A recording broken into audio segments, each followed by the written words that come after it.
Chapter 5. 130. Something better. Rain looked at him with a serious expression, thinking.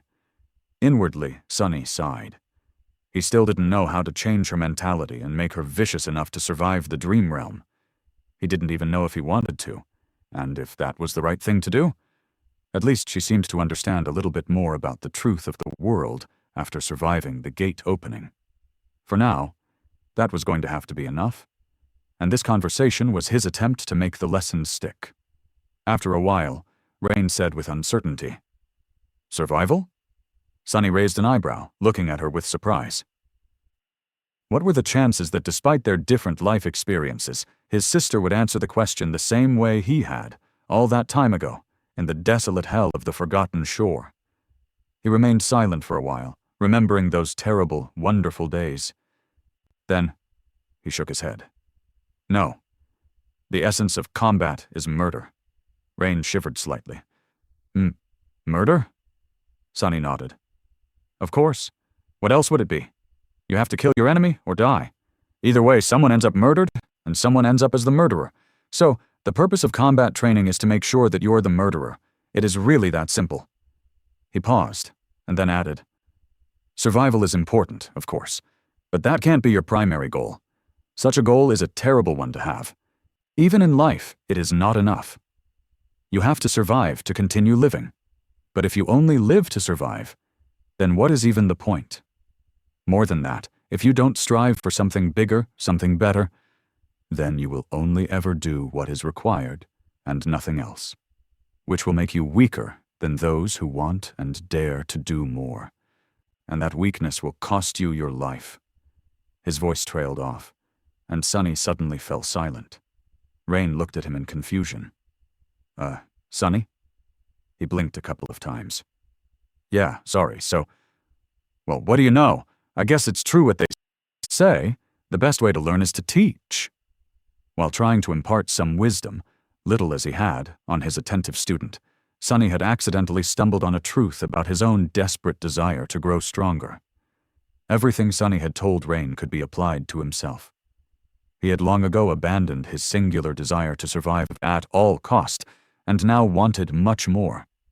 But was his desire to live free and with dignity really comparable to Neff's passionate, immolating obsession? Would he really be able to surpass her while being driven by such a mundane goal? That gave Sunny a lot to think about. He glanced at Rain, and then continued. Mastery of combat can be divided into two aspects, mastery of the body and mastery of the mind. Your body can be trained through exercise, but your mind is much more tricky. If you can understand the true essence of combat, however, truly grasp it with your very core, then you will have enough clarity to master the mind. Sunny spent some time explaining the fundamental laws of combat, at least to the extent that he himself understood them, to Rain. In the end, he wasn't sure that she really grasped the knowledge he wanted to share with her, but it was at least a start. Thinking back to his own tumultuous education, Sunny couldn't really blame her. It was hard, or maybe even impossible, to really understand battle without experiencing it. He had met Nephis after surviving the first nightmare and several days of fighting for his life on the Forgotten Shore. Even then, it had taken being nearly killed by a Carapace centurion for him to reach the state of clarity. There were no Carapace centurions around, and Sunny certainly wasn't going to run her through with a sword. So for now, this was going to have to do. After the verbal lesson, Sunny showed Rain a few basic stances and katas of Saint's style, and watched her struggle to replicate them. The progress was slow, but she was really a talented kid. For now, what held her back the most was her weak body. But that was okay. One couldn't expect a teenage girl to be as strong as an awakened. Her body could be trained.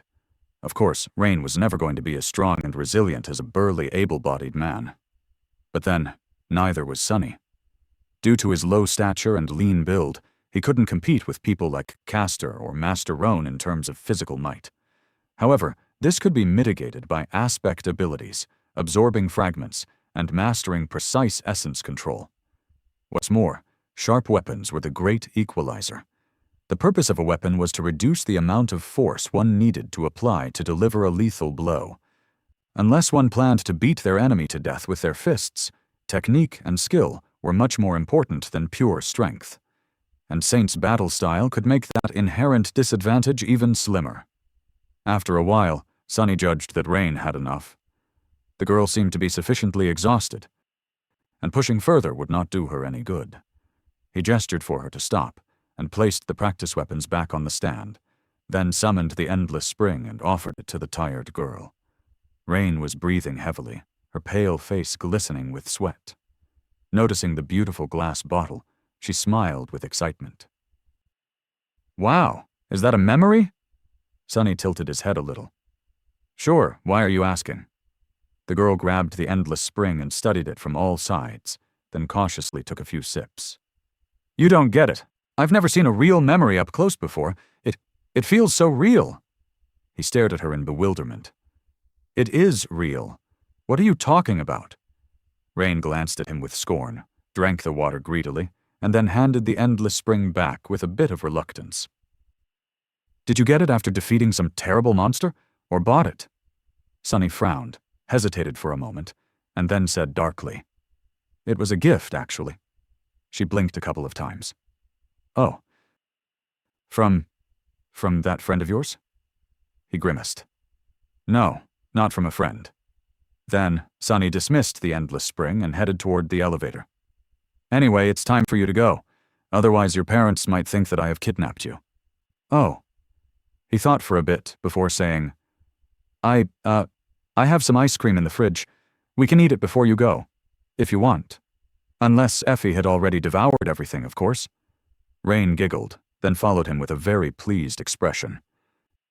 Before entering the elevator, she threw one last glance at the Dreamscape pod, and then suddenly asked, "By the way, the Dream Tournament is in a few days. Are you participating?" Sunny scoffed and pressed the button, sending the elevator up. "Do I look like I have time to play with kids in a playground? I have real things to do, you know?" Rain glanced at him and sighed. "Yeah, I get it. What a pity, though. I hear that the main prize this year are especially amazing. You wouldn't be able to win it, of course, but there are many smaller rewards." Sunny's expression subtly changed.